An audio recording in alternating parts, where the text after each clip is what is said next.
इतने मायूसी के माहौल में आपको एक सुखद खबर देना चाहता हूँ। पिछले 24 घंटों में कोरोना के दिल्ली में 10,000 से कम केस आए हैं। पिछले 24 घंटों में लगभग 8,500 केस आए हैं दिल्ली में। पिछले कई दिनों से दिल्ली में बहुत ज़्यादा केस आ रहे थे। 20 अप्रैल को तो 28,000 से भी ज़्यादा केस आए थे। आज 8,500 केस आए हैं। कई दिनों में पहली बार 10,000 के नीचे केस आए हैं। दिल्ली में संक्रमण दर भी काफ़ी कम हो गई है। पिछले 24 घंटों में संक्रमण दर केवल 12% रह गई है। संक्रमण दर का मतलब अगर हम 100 लोगों का टेस्ट करते हैं तो उसमें कितने लोगों को कोरोना मिलता है। ज़्यादा संक्रमण दर का मतलब होता है कि कोरोना बहुत ज़्यादा फैला हुआ है। आज ये संक्रमण दर केवल 12% आई है। 22 अप्रैल को ये 36% तक पहुंच गई थी दिल्ली में संक्रमण दर। इसका मतलब दिल्ली में अब काफ़ी कम लोग बीमार पड़ रहे हैं। अस्पतालों में भर्ती लोगों की संख्या भी अब काफ़ी कम हो गई है। पिछले 10 दिनों में दिल्ली के अस्पतालों में कोरोना के 3,000 से ज़्यादा मरीज कम हो गए हैं। यहाँ कि 3,000 बेड खाली हो गए हैं और अब अस्पतालों में बेड मिलने में परेशानी नहीं हो रही है। हालांकि एक बात देखने में आई है कि आईसीयू के बेड अभी भी भरे हुए हैं। इसका मतलब सीरियस मरीजों की संख्या अभी ज़्यादा कम नहीं हुई है।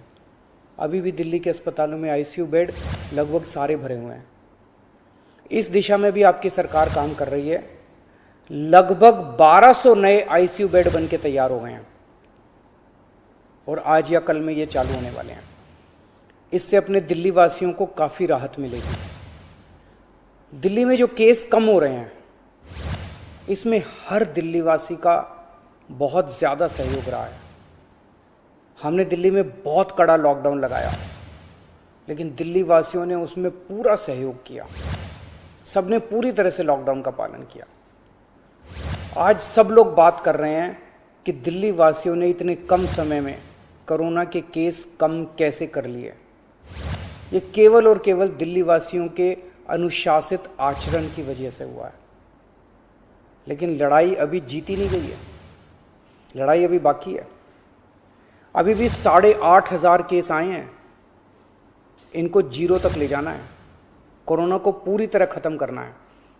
और दूसरी बात, हम अगर अब ढीले पड़ गए तो ये केस फिर बढ़ जाएंगे।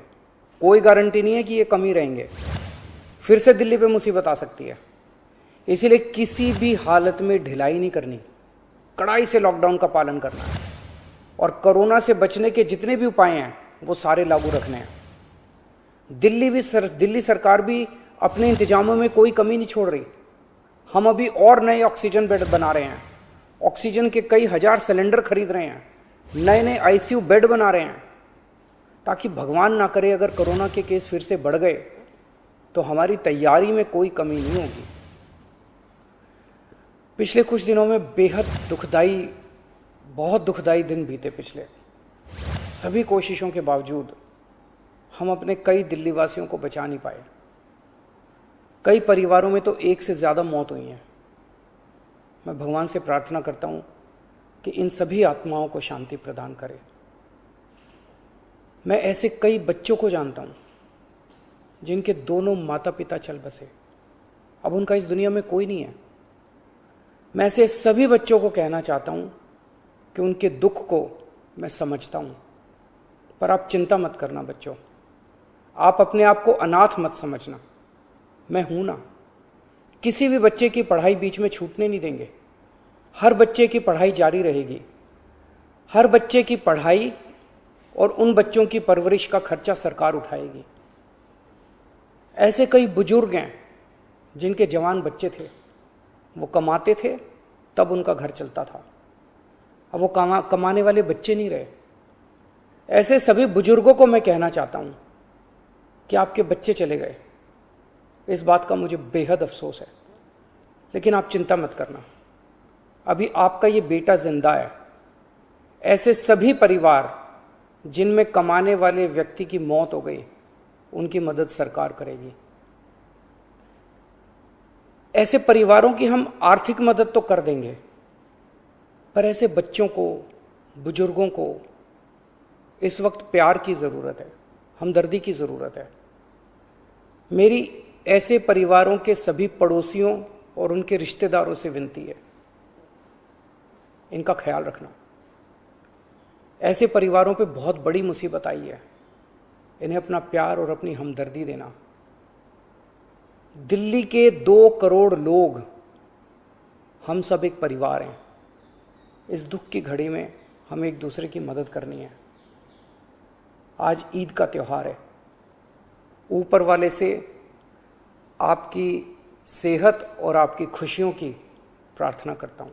हमसे जुड़े रहने के लिए हमारे YouTube चैनल को सब्सक्राइब करें और नई वीडियो की नोटिफिकेशन के लिए बेल आइकॉन को दबाएं।